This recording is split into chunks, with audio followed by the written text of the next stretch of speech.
আসসালামু আলাইকুম। তো আমাদের এখানে টপিকটা হচ্ছে বাইনোমিয়াল ডিস্ট্রিবিউশন, যেটা প্রবাবিলিটির একটি টপিক।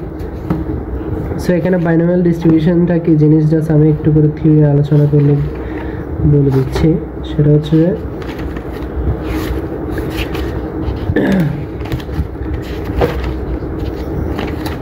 বাইনোমিয়াল ডিস্ট্রিবিউশন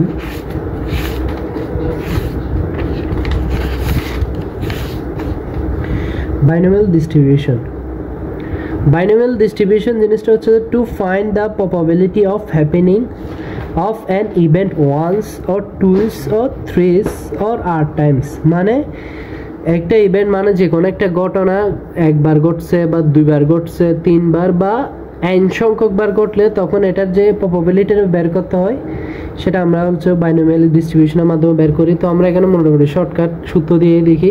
সেটা হচ্ছে যে বাইনোমিয়াল ডিস্ট্রিবিউশন এর ফর্মুলা হচ্ছে যে P of R is equal to N C R P to the power R Q to the power N minus R. এখন দেখি কোনটার পরিচয় কি। পি হচ্ছে যে হ্যাপেনিং, মানে হচ্ছে যে হওয়ার সম্ভাবনা, যেটা আমি প্রবাবিলিটি থিওরি ক্লাসটাতে বলছি শুরুতে। তারপর কি হচ্ছে যে আনহ্যাপেনিং, যেটা বের করার রুলস আমি বলে দিয়েছিলাম, সেটা হচ্ছে ওয়ান মাইনাস পি করে দিলে হচ্ছে আমি কিউর মান পেয়ে যাচ্ছে। তারপর আর হচ্ছে যে রিকোয়ার্ড নাম্বার মানে হচ্ছে যে আমাকে যত সংখ্যক মানে খুঁজছে। যেমন ধরেন আমাকে বলছে যে একটা কয়েন দুইবার থ্রো করছি, করার পর হ্যাড দুইবার আসার সম্ভাবনা, তাহলে দুইবার হ্যাড বলছে না, এই দুইবার হ্যাড আসার সম্ভাবনা মানে আর মান হবে যে কি 2। আর এই যে কয়বার থ্রো করছি, একবার দুইবার থ্রো করছি না, তার মানে এটা হচ্ছে যে এই যে ট্রায়াল নাম্বার, সেটা হচ্ছে যে এনের মান। তার মানে এন ইজ ইকুয়াল টু হচ্ছে কি টোটাল নাম্বার অফ ট্রায়াল। তাহলে টোটাল নাম্বার অফ ট্রায়াল মানে হচ্ছে যে এই যতবার আমি করছি সম্ভব, মানে এই যে দুইবার থ্রো করছি, তিনবার থ্রো করছি, একটা ডাইসকে 5বার থ্রো করছি বা একটা কয়েনকে 3বার থ্রো করছি, এগুলোই। তাহলে এটা হচ্ছে তো বাইনোমিয়াল ডিস্ট্রিবিউশনের জাস্ট একটা নর্মাল ফর্মুলা। এগুলো দিয়ে মূলত ম্যাথগুলো করা হবে। এখানে আমি যেটা বলছিলাম, এই যে একবার, দুইবার, তিনবার, চারবার বা 500বার, যতবার এন সংখ্যক বারই বলে ততবার বের করার ফর্মুলা। তো এখানে কিছু শর্ত দিচ্ছে যে P of x is equal two obviously সেটা হচ্ছে কি 0 এর সমান বা 0 থেকে বড় হতে হবে। আর এটা টোটাল সম্ভাবনা আমি অলওয়েজই বলছি, সেটা হচ্ছে কি হবে 1 হবে। টোটাল সম্ভাবনা সবসময় 1 হবে। আচ্ছা, তো আমরা প্রথমে একটা ম্যাথ দেখি। যেমন এক্সাম্পল 24 এর আমরা যদি কোয়েশ্চেনটা একটু করে দেখি। এক্সাম্পল 24 এর আমাকে কোয়েশ্চেন বলছে যে find the probability of getting 4 heads in 6 tosses of a fair coin। মানে একটি কয়েনকে যদি আমি 6 বার কি করি নিক্ষেপ করি, তাহলে 4 বার হেড আসার সম্ভাবনা। তার মানে এখানে আমি বলছিলাম যেটা বের করবে সেটা হচ্ছে রিকোয়ার্ড নাম্বার, মানে কি আর এর মান। তাহলে কি আর এর মান হচ্ছে কত 4 বলে দিয়েছে, 4 হেডস। আর কয়বার ট্রাই করছেন কয়বার, ট্রায়াল নাম্বার হচ্ছে 6, তার মানে এর মান 6। তাহলে আসার সম্ভাবনা জিজ্ঞেস করছে। তো আমরা এটা নর্মালি বেসিক থেকে শুরু করি। যেমন আমরা জানি যে একটা কয়েনকে যদি একবার নিক্ষেপ করি, হেড আর অথবা টেল আসার সম্ভাবনা অবভিয়াসলি কি থাকে, হাফ থাকে। কারণ একটা কয়েনে হেড আছে একটাই, তাহলে 1 ডিভাইডেড বাই হচ্ছে কি সমগ্র ফলাফল কত, এই এক হওয়ার সম্ভাবনা 1, না হওয়ার সম্ভাবনা 1, তাহলে 1 আর 1 যোগ করলে কত 2, তার মানে 1/2।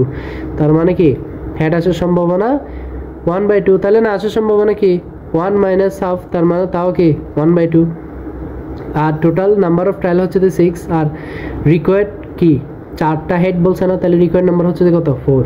তাহলে আমরা এখন কি করব, just probability is equal to P of R N C R P to the power R Q to the power N minus R. Just ফর্মুলাটা বসাই দিলাম, বসে এখানে মান বসাই দিলাম, এন এর জায়গায় এন এর মান, আর এর জায়গায় আর এর মান, পি এর জায়গায় পি এর মান, এন আর আর এর মান। জাস্ট বসে বাকিগুলো ক্যালকুলেশন করলে আমরা কত পাবো আনসার হচ্ছে 15/64 গেল। এখন দেখি সেকেন্ড এক্সাম্পলটা হচ্ছে 26 নম্বর, যেটার আমি আপনাকে কোয়েশ্চেনটা দেখাই। বলছে যে the overall percentage of failure in a certain examination is 20. If 6 candidates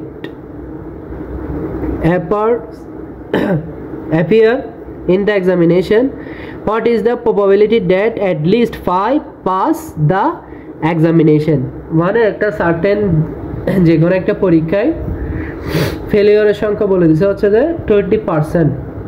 যদি 6 জন ক্যান্ডিডেট মানে 6 জন পরীক্ষার্থী পরীক্ষাটায় কি করে পার্টিসিপেট করে, এই 6 জনের মধ্যে অ্যাটলিস্ট 5 জন পাস করার সম্ভাবনা আমাকে কি করতে বলছে, বের করতে বলছে।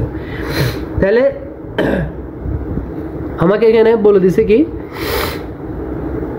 প্রবাবিলিটি অফ ফেলিওর আমাকে বলে দিছে 20%, তার মানে হচ্ছে যে 1/20 মানে 0.2 বা 1/5 সেম কথাই। তাহলে ফেলিওরের সম্ভাবনা 1/5, তাহলে 5 এর সম্ভাবনা কি 1 থেকে বিয়োগ বলছিলাম, হওয়ার সম্ভাবনা না হওয়ার সম্ভাবনা 1 থেকে বিয়োগ করে বের করতে বলছিলাম, তার মানে 1 - 1/5 ইকুয়াল টু কি হয়ে যাবে 4/5। Then so probability of at least 5 passes, at least 5 মানে হচ্ছে কি কমপক্ষে 5 জন পাস করার সম্ভাবনা, মানে হচ্ছে যে 5 or 6। আচ্ছা এখানে শুধু 5 or 6 কেন আসছে, এখানে টোটাল সংখ্যা কত, পার্টিসিপেট করছে কয়জন, 6 জন। তার মানে অ্যাটলিস্ট 5 মানে হচ্ছে 5-এর বেশি, 5-এর বেশি থেকে কতটুকু হবে, যতজন থাকবে। পার্টিসিপেট করছে কয়জন, 6 জন, তাহলে 5-এর বেশি মানে 5 আর 6, সেজন্য P = 5 or 6। তাহলে 5 or 6 মানে কি P of 5 plus P of 6। Then P of 5 মানে হচ্ছে জাস্ট বাইনোমিয়াল ডিস্ট্রিবিউশনের ফর্মুলাটা বসাই দিবেন, যেখানে n এর মান হবে টোটাল পার্টিসিপেটের সংখ্যা কত 6, সেজন্য n এর মান 6, r এর মান হচ্ছে কি 5। দেন p এর মান বসাই দিলাম। এই ক্ষেত্রে হচ্ছে যে আমরা পিটা ধরে নিছি হচ্ছে যে যেটা পাশেরটা, মানে মোটামুটি এটা হচ্ছে যে মানে 1 এরকম চিন্তা করতে পারেন, যেটা ভালো দিক ওইটাকে ধরবেন p, যেটা একটু খারাপ দিক সেটা হচ্ছে যে q। যেমন ফেলিওর মানে আমরা নর্মালি খারাপ মনে করি, দ্যাটস ওয়াই এটা হচ্ছে q, আর পাশেরটা ভালো বিধে আমরা এটাকে p ধরে নিলাম। দেন এখানে জাস্ট ফর্মুলায় মানগুলো বসাই দিব, দেন ক্যালকুলেশন করে যেটা পাই সেটা হচ্ছে তো আমার আনসার, এটা এতটুকুই। দেন পরের ম্যাথটা দেখি, সেটা হচ্ছে যে এক্সাম্পল 31। এক্সাম্পল 31 ম্যাথটা আমরা যদি একটু দেখি, বলছে যে আচ্ছা আমরা কোয়েশ্চেনটা আমি আপনাকে পড়ে শোনাই।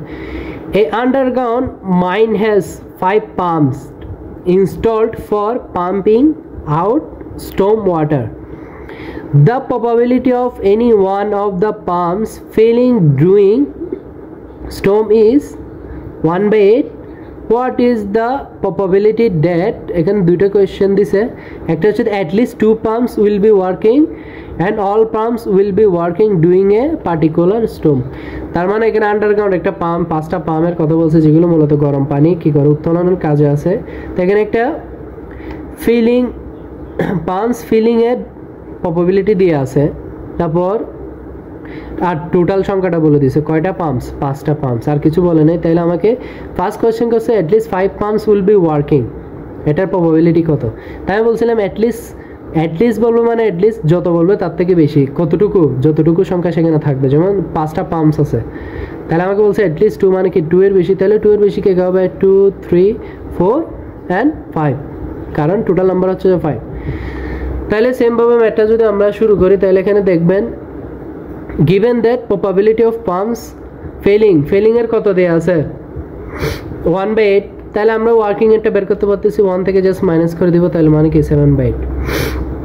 তাহলে এখানেও সেম ভাবে ওয়ার্কিংটা যেহেতু আমরা ভালো দিক হিসেবে ধরলাম, তাহলে এটাকে ধরলাম p, এটাকে ধরলাম জাস্ট কি q। তাহলে এটলিস্ট 2 পাম্পসের জন্য প্রবাবিলিটি কি বলছি, p of 2 or 3 or 4 or 5, তার মানে p of 2 plus p of 3 plus p of 4 plus p of 5। Then just binomial ডিস্ট্রিবিউশনের ফর্মুলাটা জাস্ট বসাই দিবেন, NCR p to the power r q to the power n minus r, তাহলে just 5 c2, এখানে ভ্যালুগুলো just বসাই দিলাম, বসায় বাকিটা জাস্ট ক্যালকুলেশন। এটা ক্যালকুলেটর ইজিলি করা যায় বা আপনারা এরকম ভেঙে ভেঙে করতে পারেন। আমার রেকমেন্ড থাকবে ভেঙে ভেঙে করার, ভেঙে ভেঙে করলে এই মানটা একটু ঠিক মতো আসে। একসাথেও দিয়ে দেওয়া যায়, তা একটু প্রবলেম ফেস করতে হবে, কারণ এটা ক্যালকুলেটারে আমার মানে অনেক সময় ট্রাই করছি, এটা ফুললি আসে না, দ্যাটস ওয়াই। আচ্ছা এটা হচ্ছে প্রথমটার আনসার। সেকেন্ডটা হচ্ছে প্রবাবিলিটি ফর 5 পাম্পস ওয়ার্কিং, তার মানে 5টা পাম্পের মধ্যে 5টা পাম্পেরই যদি কাজ করার প্রবাবিলিটি বের করতে বলে, তার মানে কি জাস্ট আর এর মানও 5, তাহলে এন এর মানও 5, বাকিগুলো জাস্ট বসে দেবেন, পি এর মান কিউ এর মান বসে দিলাম, যেটা আসবে সরাসরি এটাই আনসার, এটুকুই। তো বাইনোমিয়াল ডিস্ট্রিবিউশনে মোটামুটি আমাদের এই কয়েকটাই ম্যাথ, এগুলোই মোটামুটি একটু ট্রাই করবেন, সেটা হচ্ছে যে ওই ফর্মুলাটার মাধ্যমে। তাহলে আজকে এতটুকুই।